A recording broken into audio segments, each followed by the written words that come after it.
Alunos, tudo bem com vocês? Hoje eu vim aqui para dar sequência a um assunto bem bacana na história do Brasil, período regencial, segunda parte. Então, para a gente resumir um pouquinho, antes de eu ir para os slides, porque nos slides nós nos resolvemos, é importante a gente discutir um pouquinho que o que vai prevalecer durante todo o período regencial é a Constituição de 1824. Aliás, deixa eu ampliar a coisa aqui. Em toda a fase chamada Brasil Império, primeiro reinado, segundo reinado, o período regencial, que é o que faz a mediação, a transição desses dois períodos. O que prevalece é a Constituição de 1824, embora ela vai ter duas alterações. A primeira, 1834, irão fazer uma nova adição. Em 1840, eles fazem uma nova interpretação desse ato de 1834, tá bom? Então é bacana, a gente tem em nota isso aí, anota-se no caderno, tá bom? Mas o que vai prevalecer no Brasil Império é a Constituição de 1824 e o que ela estabelece, né, assim, para a gente mergulhar no assunto, é que caso houvesse a falta do imperador porque ele não atingiu a maioridade, o Brasil seria governado por 3 regentes eleitos pelo poder legislativo, tá bom? E no momento que o Dom Pedro I ele abdica, esse poder legislativo estava em férias, então eles elegem lá uma regência trina provisória e depois eles vão eleger uma regência trina permanente, tá bom? Bom, lembrando que durante o período regencial você vai ter aí uma briga política, né? Aliás, há uma discussão política bem inflamada durante o período regencial. Anota isso aí que é importante. Você precisa compreender o período regencial como um período de grande instabilidade política, tá bom? Onde 3 grupos brigam muito. Primeiro, os restauradores, seriam aqueles apoiadores de Dom Pedro, grandes comerciantes portugueses, militares, enfim, essa turma aí que queria o regresso de Dom Pedro I e eles apoiavam um governo absolutista, estavam dando todo o poder, apoiavam sim o poder moderador, então eles queriam esse regresso. O problema é que em 1834 Dom Pedro I falece em Portugal e esse grupo praticamente é extinto, porque acaba perdendo um pouco a motivação de luta. O Dom Pedro I morre, enfim, tá bom? E você tem aí o grupo dos liberais moderados aí, que é bacana a gente compreender isso aí. Os liberais moderados, também chamados de chimangos, o que eles desejavam? Qual era o projeto político deles? Eles queriam um governo forte, um governo centralizado, sem permitir maiores liberdades às províncias, tá bom? Lembrando que esses liberais moderados é composto pela sua maioria com as elites econômicas, tá bom? Enfim, em especial os latifundiários, que queriam apenas manter a ordem social que já existia no Brasil colonial, um modelo econômico agrário exportador, pautado nos latifúndios, na monocultura e na mão de obra escrava, tá bom? E esse grupo também temia que, com liberdade provincial, esse poder centralizado pudesse prejudicar os seus negócios. Entretanto, uma outra preocupação desse grupo moderado, liberal moderado, os chimangos, eles também tinham pavor que o povo participasse, né, diretamente das decisões políticas.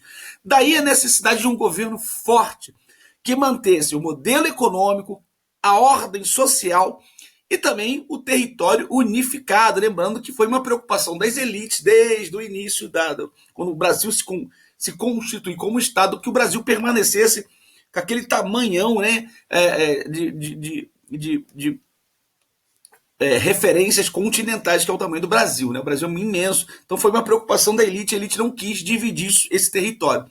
E para isso, eles apostavam num governo centralizado, tá bem? Entretanto, anota aí, eles querem esse governo centralizado, mas não querem dar poder absoluto para o imperador, ok?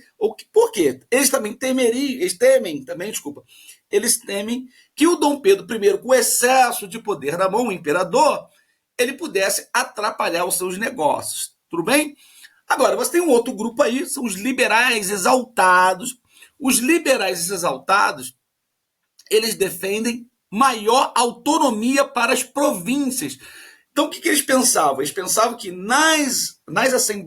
a criação de assembleias legislativas, onde elas criassem as suas regras, as suas leis, que controlassem os impostos, ou seja, que tivesse extrema autonomia, ou seja, não estariam submetidos a um governo central, tá bom? Então, esse aí era o projeto político do grupo conhecido por liberais exaltados. E os caras mais inflamados dentro desse grupo até não defendiam a ideia de uma monarquia, já queriam que o Brasil fosse uma república, né? Eles defendiam um Estado federado. Já os liberais moderados, eles defendiam um formato de Estado unitário, ou seja, uma monarquia unitária, ou seja, todas as províncias submetidas às decisões do governo central. Até brinquei com vocês, existem muitos professores que explicam dessa forma, não foi eu que inventei essa forma de explicar, tá bom? A gema do ovo, né? Então, o que é um governo centralizado? Você pega lá, você quebra lá o ovo, você está lá fritando o ovo, aí você vê lá a gema, né, no centro. Então, o governo central seria isso aí, aquela gema. E o poder descentralizado seria a clara, onde tudo vai funcionar em cima da clara, tá bem? Só lembrar da estratégia aí do ovo frito, e dá para você perceber o que é centralizado e descentralizado, até porque, lembrando aí, anota isso, o que na verdade está existindo aí no período regencial são dois projetos, tá bom? Dois projetos. Um projeto centralizador e um projeto descentralizador, tá bom? Que vai se chocar muito. E também, lembrando aí, que a situação socioeconômica dos populares é bem precária, ou seja, existe fome, o Brasil tem problema com secas, o Brasil tem problema com a questão do latifúndio, as pessoas brigam por terra, por posse de terra, as pessoas estão vivendo numa miséria imensa, tá bom? E, de certa forma, as elites econômicas estavam só pensando em si próprias, não no povo, tá bom? E o povo sempre esquecido. E vai existir algum momento do período regencial que o povo vai para as ruas, vão realizar movimentos bem interessantes aí no período regencial. Lembrando que o período regencial é marcadamente pela instabilidade política, você não pode esquecer disso aí, tá bom, querido? E com a ausência do poder do moderador, do Dom Pedro I, que foi para Portugal, é aquela famosa teoria, quando o gato sai de casa, o rato faz a festa, não é assim? Então, muitas pessoas aí colocar suas mãozinhas para fora e querem alterar os rumos do Brasil seguindo a lógica dos seus próprios interesses. E aí começa muita briga também, ok? Então, depois dessa revisão aí bem bacana, vamos para os slides, que nos slides nós resolvemos, não é isso? Né? O meu bordão. Então, vamos que vamos, galera. Deixa eu ver, apresentar esse negócio aqui, do slide atual, senão eu vou lá para o primeiro, e aí o negócio, né? Então tá aí o resumão que eu falei para vocês, ou seja, quando o Dom Pedro I, né, ele vai embora para Portugal, ele vai deixar um vácuo de poder, Dom Pedro II não tem idade para assumir o trono, ok? Por isso ele é colocado um regente, que é assim que dizia a Constituição, falei para vocês, ele ficaria, né, até que ele pudesse atingir a maioridade, 18 anos, ok? Então, o período regencial é um dos mais conturbados na história nacional. Então, olha aí, ó, era previsto pela condição que, nesses casos, seria eleita uma regência trina pelos legisladores. Essa eleição faz com que o período regencial seja considerado uma experiência democrática dentro da monarquia, quando escolhe, né, quando pode. Enfim, olha aí, ó, no final aí, ó, dois projetos brigando, o centralizador e o descentralizador. Bacana isso aí, né, gente? Bom, dizendo aí, que eu gosto sempre de dizer que esse período regencial de 1831 a 1840, 9 anos, né? Você vê aí, foi bem curto nesse período, mas com tantas coisas que aconteceram. Então, a regência, para a gente definir, ela seria aí um governo de transição, né, que vai administrar o país através de um regente, não é isso? esse regente vai governar o Brasil enquanto não tivesse aí o imperador com a idade, né, estabelecida pela Constituição, 18 anos, ou seja, enquanto ele não tivesse a idade suficiente para governar, tá bom? Esses grupos aí que eu falei para vocês, né, deixa eu só ocultar aqui, senão você não vê, né? Você tem 3 grupos aí brigando, que eu falei para vocês, enfim. Os restauradores, os caramurus, os liberais moderados. Esses liberais moderados, eles vão, anota isso que é legal, tá bom? Esses liberais moderados eles vão se dividir, ok? Vai existir uma ala progressista, ok? A ala progressista, ela vai tentar dialogar um pouquinho com os exaltados. E você tem uma ala bem conservadora denominada regressista, tá bom? Esses liberais aí, depois esses grupos aí vão acabar, vão se tornar novos partidos políticos. Na verdade, 2. Vai existir os Luzias, que são um partido liberal, e os Saquaremas, o Saquarema, que é o partido conservador. E é justamente uma evolução dessa briga política no interior dos liberais moderados. Então vai ter o grupo progressista, que é bem mais liberal, e um grupo regressista, que é o grupo conservador. Eles não querem diálogo com ninguém, eles querem comandar mesmo, poder, apostam num poder autoritário, no centralizador, sem diálogo com as províncias, tá bom? E a tendência dos liberais exaltados era ir para uma demandada por um grupo chamado republicanos mais exaltados, e vão lutar no segundo reinado pelo republicanismo no Brasil. Tá bom, queridos? Enfim, vamos que vamos, né? Então, o que nós vimos aí, você vai ter 2 fases no período regencial. Você vai ter um avanço liberal de 1831 a 1837, porque é o governo da regência una de Padre Antônio Feijó, o regente Feijó, tá bom? E ele vai dialogar muito com as províncias, ele vai criar a Guarda Nacional, ele vai permitir a criação de assembleias legislativas provinciais, ok? E diante de muita pressão, né, porque, lembrando, o período regencial é marcado por uma enorme rivalidade política que vai tornar o país, né, um palco de discussões entre essa coisa de liberal e conservador, ok? E lógico que o alvo vai ser sempre a regência. A regência, ela sempre será alvo, né, o alvo dessa discussão entre liberais e conservadores, tá bom, queridos? E soma tudo a isso, né, a questão da situação socioeconômica da população brasileira nesse período, que era extremamente precária. Muitas pessoas aí passando fome. E, lógico, soma a tudo isso também diversos interesses econômicos que são extremamente conflituosos, tá bom? Bom, o resultado disso vai ser o surgimento de várias revoltas no Brasil, tá bom? Enfim, eu vou mostrar para vocês por que esse avanço liberal e depois um regresso conservador aí, tá bom, queridos? Bom, aí está a divisão regência trina provisória, depois vai ser uma regência trina permanente. Entretanto, anota aí, ok? Durante essa regência trina permanente, aliás, eles fizeram muitas coisas bacanas durante esse período da regência trina. Anistia de pessoas que eram perseguidas pelo Dom Pedro, eles vão criar novos ministérios e vão também criar um famoso ato adicional de 1834, que é muito importante. Ou seja, o que foi o ato adicional de 1834? Sempre lembrado em qualquer concurso público o ato adicional de 1834, tá bom? Então, presta atenção no que eu vou te dizer.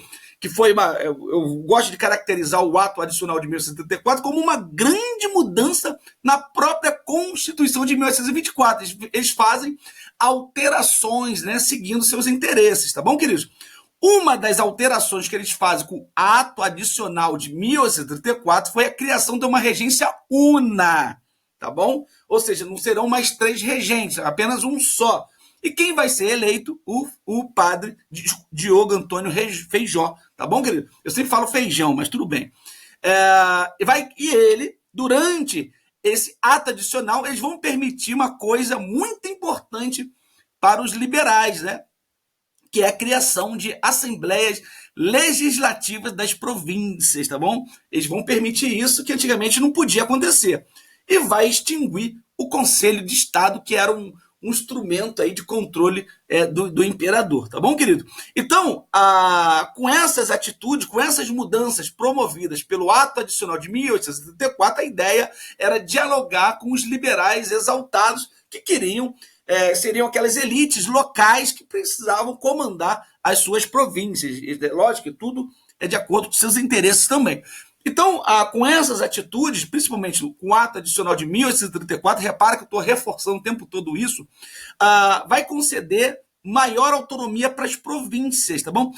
Entretanto, anota que mais tarde vai existir aí uma mudança da regência una e vai ser proibido que as províncias elejam os governantes das províncias. Na verdade, o que vai acontecer de novo é que o governo central vai indicar quem vai ser o governante da província. Isso é um terror, porque não adianta as assembleias provinciais votarem alguma coisa que o governante vai lá e veta, que naquele tempo ele tinha o poder de veto, tá bom, querido? Ou seja, se você perceber bem, isso é bem coisa de chimango, porque quando eu estabeleço uma regência una, é como se fosse um imperador também. Na verdade, eles queriam centralizar numa pessoa, pode reparar, né? Enfim, por mais que tiveram essas mudanças, criando aí assembleias legislativas, mas continua com uma pessoa comandando. É bem ideia de chimango isso aí, tá bom, querido? Mas durante a regência trina permanente foi criada a Guarda Nacional. Eu falei para vocês, o exército é muito fiel ao imperador, às ideias autoritárias. Então a Guarda Nacional é uma forma de descentralizar e você vai permitir que essa Guarda Nacional seja controlada pelas elites locais. E qual é o resultado disso aí, né? Já que as elites locais que mantêm as tropas, eu falei para vocês que, inclusive, lideranças locais ganham até o título de coronel, que vai dar origem ao coronelismo, que a gente vai estudar isso no ano que vem. Você vai ter aí umas províncias, né, que vão contar com forças militares, né, mas como se fossem forças militares bem particulares, né? E essas forças militares aí, que é a Guarda Nacional, é como se fosse uma polícia, na verdade. Eu diria que as elites locais contavam agora com um braço armado que eles próprios comandam. Então, se o povo for fazer alguma coisa, as elites locais vão reprimir com muita violência, e mesmo aqueles liberais mais revoltados, que são contrários ao poder centralizado, o que eles vão fazer? Vão também ir para cima, enfim, garantir a ordem, né? Enfim, tá? Olha aí, o controle da Guarda Nacional pelas elites das províncias daria a esses grupos toda a força política local, sendo uma das bases das oligarquias de governo de poucos, né, chamados coronéis, tá bom? E o ato adicional tá aí, depois você paralisa essa tela aí e vai copiando, que é legal, ó, tem várias mudanças que eles fizeram aí, tá bom, queridos? Bom, como eu disse para vocês, esse quadro, né, ou seja, o período regencial é marcado por disputas, que eu falei para vocês, é uma instabilidade política, existe uma enorme rivalidade política, torna tudo estável. O problema é que vai surgir dois grupos políticos, os progressistas, tá bom, queridos? Esses progressistas estão dentro do grupo dos chimangos, tá bom? Aqueles grupos ali. Desse grupo, os liberais moderados, que vão surgir duas alas políticas, tá bom? Uma ala propondo maior conversa com os exaltados, fazendo algumas concessões, tá bom? Mesmo querendo um governo forte centralizado, mas que dialogasse com esse grupo exaltado.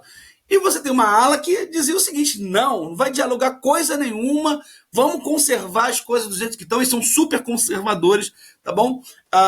Eles são contrários a essa liberdade administrativa nas províncias. Então, os progressistas, até por uma questão de estratégia, eles defendem conceder autonomias administrativas à província. Já os regressistas não querem diálogo, vai ser desse jeito aqui, um governo centralizado, poder legislativo forte, controlador, não vai mudar, tá bom? Enfim, isso aí animava, né, fortalecia os ânimos, né, que se inflamavam.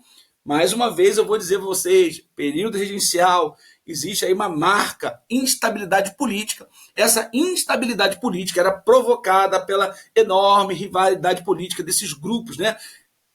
O alvo vai ser sempre a regência, né? Lógico que todo mundo está mirando para a regência. eu quero uma regência que atenda meus interesses. Se essa regência não atende meus interesses, então eu vou destruí-la, eu vou acabar com ela, meio isso, tá bom? Aí, ó, os progressistas favoráveis a um governo forte, centralizado, disposto a fazer algumas concessões aos liberais exaltados, como dar maior autonomia administrativa das províncias. Já a ala regressista, favoráveis à valorização do poder legislativo e contrárias à liberdade administrativa das províncias. Tá? Mais tarde, essa ala progressista vai ser o Partido Liberal, no segundo reinado. E os regressistas vão se tornar o Partido Conservador, também apelidado de Saquarema. Os progressistas vão se tornar os liberais, lá no segundo reinado, com um apelido chamado Luzias, tá? Luzias e Saquarema, já vai se acostumando com esses termos aí, tá bom? Olha aí, ó. Em 1840, passaram a ser denominados Partido Conservador, os Saquaremas, tá bom? Enfim, então a regência do Padre Feijó, ele é um progressista, ok? Já sabe disso, grava isso. O primeiro regente uno foi Padre Feijó, ele era um progressista. Ele procura governar de forma centralizada, como eles entendem, mas concedendo liberdades às províncias, tá bom? A briga tá aí, tá bom, queridos? Enfim, o resto não preciso mais ficar falando muito, tá bom? Olha aí, ó. Durante seu governo, o grupo moderado dividiu-se em progressistas, favoráveis à manutenção da autonomia provincial, ok? E regressistas, defensores de maior centralização para enfrentar e acabar com as rebeliões provinciais. Então, o Feijó, enquanto ele está governando, ele está sofrendo pressão desse grupo regressista. Em 1837, no meio do mandato, Feijó renunciou ao cargo, também é uma pressão danada, muitas revoltas que vão estourar, incapaz de conter a expansão das revoltas no Pará, no Rio Grande do Sul, e o crescimento da oposição regressista, tá bom, queridos? Repare que os progressistas vão sair do poder agora. Quem vai assumir? Vai ser a ala regressista, tá bom, queridos? Já vou falar disso aqui, dessas revoltas aí, tá bom? O que vai acontecer aqui, ó? Quem vai assumir agora vai ser o Araújo Lima, tá bom? É o regente uno, ó, Feijó, 837.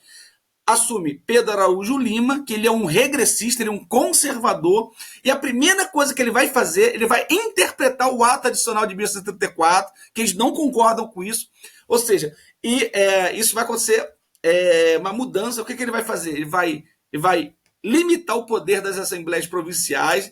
Tudo que o ato adicional concedia, ele tira, tá bom? Ele vai restabelecer o Conselho do Estado, que o ato adicional tinha acabado, tá bom? Vai fazer uma reforma no processo criminal, ok? E vai realizar repressão às várias revoltas que existem no Brasil, tá bom? Enfim, e os progressistas, prestem atenção, os progressistas, percebendo que não consegue mais chegar ao poder, eles vão criar o famoso clube da maioridade, ou seja, um clube que começa a discutir a antecipação da maioridade de Dom Pedro, tá bom? Por quê? Olha só, anota isso que é legal pra caramba. Os progressistas que saíram do poder, eles entendem agora que com a volta do imperador, e eles apoiando esse movimento, e eles vão fazer várias propagandas no povo, para que o povo aceite isso tudo. A ideia deles é que, como o Dom Pedro era menor de idade, né, ele é bem jovem, então não tem muita experiência, o que eles iam fazer? Eles iriam comandar o Dom Pedro II e assim alcançariam o poder de novo se eles antecipassem a idade do Dom Pedro II. Viu aí a esperteza dos progressistas? E foi isso que vai acontecer, tá bom? Até porque justificativa tinha muita. Porque no Brasil, como eu falei para vocês, né, a situação socioeconômica do povo vai favorecer, né, o estourar de várias rebeliões no Brasil, tá bom, queridos? Enfim, por conta da fome, tá bom? Então, olha aí, ó. Tá vendo aqui, ó? Primeira rebelião, 1835, causas, péssimas condições de vida, índios, negros, mestiços, a cabanagem no Pará, tá bom? Ou seja, homens pobres, livres, tá bom? Projeto político, eles queriam uma república federal, tá bom? Importância histórica, primeiro movimento popular tomar poder, forte repressão regencial, prisão e execução das lideranças. Então a gente está falando aqui da cabanagem, que é a primeira rebelião. A segunda rebelião que vai estourar é a Revolução Farroupilha, tá bom, queridos? a Revolução Farroupilha já é um movimento de elite, tá bom?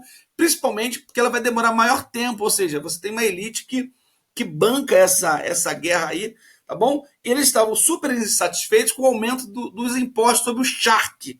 O charque é a carne, né? Aquela carne, como se fosse uma carne seca, tá bom? Enfim, e lá no sul, vocês sabem que a produção de charque é imensa, né? Eles adoram esse negócio de pecuária, né? Então, eles tinham esse sentimento de autonomia, eles queriam a liberdade para as províncias, inclusive esse movimento aí até pretendia se separar do Brasil, tá bom? Como se criasse um novo país ali, tá bom? Eles queriam criar uma república, tá bom, queridos? Enfim, foi a mais longa revolta da história brasileira, tá bom? E vai terminar em 1845. Você vê que em 1840 o imperador Dom Pedro II está governando já e lá está acontecendo. A Sabinada também é um movimento elitista, tá bom? Vai participar de camadas médias urbanas, tá bom? Ela acontece na Bahia, tá bom, queridos? E você vê esse quadro aqui, ele vai dizendo cada motivo, tá vendo? A causa, onde acontece, tá bom? E eu tenho aqui um outro quadro para vocês, depois vocês param a tela, tá bom? Revoltas do período regencial, ó. Revolta dos cabanos, né? Cabanagem, Sabinada, você tem aí Balaiada, também é bem popular. As populares mesmo é revolta da cabanagem, tá bom? A Balaiada e a revolta dos malês, que é protagonizada por escravos, tá bom, queridos? E escravos também muçulmanos, repara, eles lutam pela liberdade, eles são contrários também à imposição da fé católica, tá bom, queridos? E a revolta dos malês, ela vai assustar muito, até porque houve a independência do Haiti, e a independência do Haiti foi realizada por ex-escravos, ou seja, enfim, por escravos, né? Depois eles vão se tornar ex-escravos. Então, essa revolta dos malês, ela foi extremamente reprimida por conta do pavor, né, dos senhores, né, das terras, enfim. Tá bom, queridos? E aí é só você parar mesmo essas revoltas do período regencial, tá aí os motivos, tá bom, queridos? Muito bacana mesmo, tá bom, queridos? Aí, né? Enfim, como disse para vocês, né, o Araújo Lima assume, né, ou seja, é a chegada dos regressistas no poder, é o retorno da centralização, ok? Ele vai governar de forma centralizada, sem dialogar com essa coisa de autonomia provincial, ele não quer isso aí, tá bom? Vai fazer uma nova interpretação do ato adicional, né, tá bom? Enfim, e vai retirar todas aquelas concessões de liberdades que deram para as províncias, tá bom, queridos? Aí o golpe da maioridade, eles vão criar um clube da maioridade, só. O que é o clube da maioridade? Organização política cujo objetivo era lutar pela antecipação da maioridade do príncipe a fim de que ele pudesse assumir o trono. Em 1840, a Assembleia Nacional aprovou a antecipação da idade do príncipe Pedro de Alcântara, era a vitória do clube da maioridade. Assim, o jovem Pedro foi aclamado imperador como título de Dom Pedro II. Em 23 de julho de 1840, iniciava-se oficialmente o segundo reinado, período que durou quase meio século, 1840 a 1889, tá bom?